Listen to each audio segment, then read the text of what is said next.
আসসালামু আলাইকুম। মুই একটু আপনাদের সামনে নতুন লোকে আইছি। আজকে আপনাকে একটু মালদ্বীপের রাজধানী মালের শহরটা একটু ঘুরাই দেখামু, মানে মোটামুটি যতটুকু পারি। এখন যাইতেছি আমি কবুতর পার্ক। আইয়ে পড়ছি কবুতর পার্ক। এনে না এলে বিশ্বাস করতে পারতাম না কত সুন্দর জায়গাটা। কবুতর পার্ক আজকে হলো দেখার মতো একটা জিনিস, কিন্তু এইখানে আজকে অনেক ঢেউ, অনেক উতাল, এই কারণে আজকে পর্যটক খুব কম। তো আজকের ওয়েদারটা ছিল সেই যে আপনাকে মুই না করলে বিশ্বাসই করতে পারতেন না। এখন আপনাকে ঘুরানোর পরে একটু এখন দেখাই দিলে শাপলা পাতা মাছ, যেখানে মাছের কোনো অভাব নাই, মানে পর্যটকটায় সবসময় ভরপুর।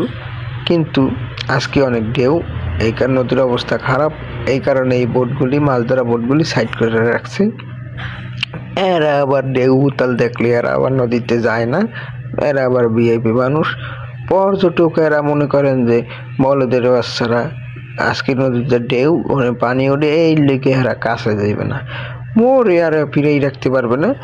মোরে কইতে আছে যে এক্সকিউজ মি, ওইখানে যাই আর না, মানে ইংলিশে বলতে আছে বই আর ওনার টাইম নেই। আজকে আমরা আইসি আপনাকে দেখাইতে হইবে বিভিন্ন ধরনের মাছ, বিশেষ করে এইখানে শাপলা পাতা মাছ বেশি আছে।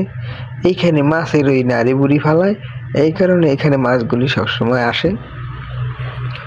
তো এই নদীতে আজকে অনেক উতাল ছিল, অনেক ঢেউ ছিল, অনেকখানি বুঝে গেছি মুই। কোনো সমস্যা নাই, কারণ আপনাকে দেখাইতেই হইবে, যেহেতু বললে ফেলাইছি সেহেতু দেখাইতেই হইবে আপনাকে। এরপরে আপনাকে এই মাছ ধরানোর পরে যাবো একটু আপনার হলো যে লোকাল মার্কেটে, বলতে পারেন এক কথায় গুলিস্তান। সেইখানে হেডফোন, চার্জার, মোবাইলের কাভার, ঘড়ি সব পাওয়া যাবে কম দামে। কইতে পারেন চোরাই মার্কেট, এইখানে আবার কম দামে সব কিছু পাওয়া যায়। ঠিক আছে, এইটাই হলো সেই আপনার কম দামি মার্কেট। আর সবাই ভালো থাকবেন, সুস্থ থাকবেন, বেশি বেশি করে শেয়ার করবেন, লাইক করবেন, কমেন্ট করবেন, তাইলে মুই আবার ভালো লাগে ভিডিও ছাড়তে। কিন্তু আপনারা শেয়ার লাইক কমেন্ট করেন না দেখে, এই লেগে